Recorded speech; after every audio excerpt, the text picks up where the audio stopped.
Hi. So today's self-care practice is called grounding. We all experience situations in life when the external situation throws us off ground. We feel triggered, we feel extremely emotional, we lose our rational, we don't know what to do.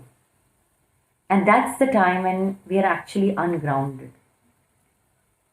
So some of us take few hours to recover, some of us take a few days to recover, and there are times when also emotions go flowing here and there, we overreact. There are many possibilities that can happen. Now, there are simple strategies and simple ways to restore our inner balance, to feel grounded. And when we feel grounded from that space, we can really make choices on what's the next step. Now, engaging in these practices, grounding practices, does not take away the trigger or does not take away the reality of the situation. It just allows you to calm down and think clearly and act wisely. So, there are three kinds of grounding practices that we could engage in. The first type is called mental grounding, and this means focusing on our mind. How can we do that? One of the practice, there are many ways, and one of the practice is to identify a favorite book or a favorite podcast or a favorite music piece that you can go back to, you can revisit when you feel triggered or when you feel you've gone off balance. For example, this is my go-to place, and every time I feel ungrounded, I would just open this book randomly and just wherever my eyes goes, that particular paragraph I would read and reflect. Now, with the result, what would happen is I would feel cooled down, I would feel calmer, and then go back to the situation that really triggered me. I would also go back to music pieces. So you could take any of these to focus your mind on those and feel grounded. The other category of grounding is physical grounding, which is literally focusing on our body, on our breath, and our senses. So there are again many ways to do it. One of the ways which I found really, really quick and healthy is to just take our feet and place it on the ground and allow the ground to pass on its energy through the sole of your feet upwards. When I would often do it also when I feel very angry, especially during summer season. We feel there's a lot of heat that gets generated because of which there's anger. Or it can just be heat. Just lying down on the floor and allowing the floor, the Mother Earth, to caress you and re-energize you is a great grounding practice, physical grounding practice.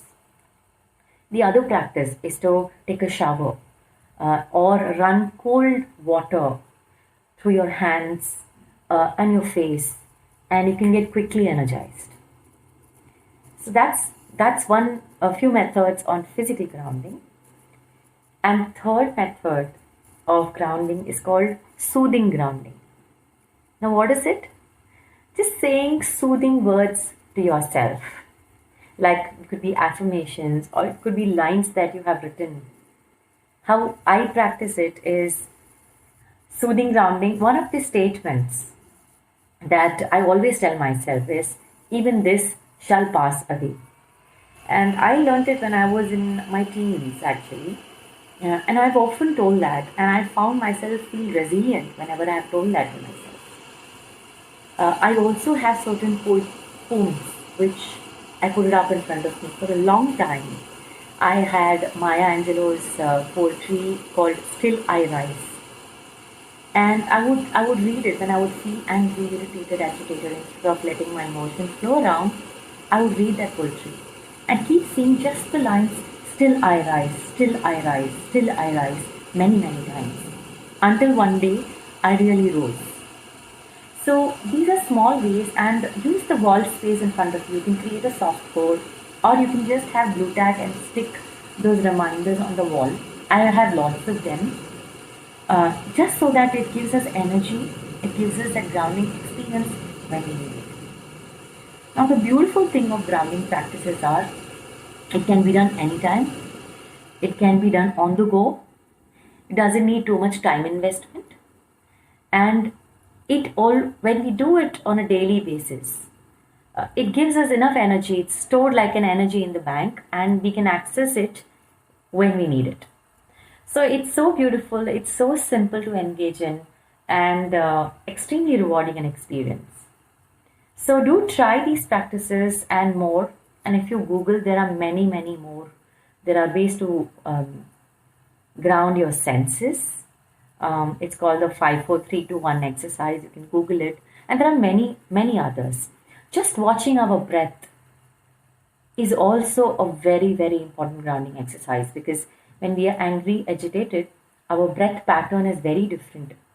We don't breathe deep. Our breath gets stuck here and it's very quick. We breathe fast. The moment we focus on our breath, the breath starts going down, deeper, and the pace at which we breathe, it reduces. That itself contributes to changing our mental state. So here are a few practices. Do share and let me know how the practice went for you.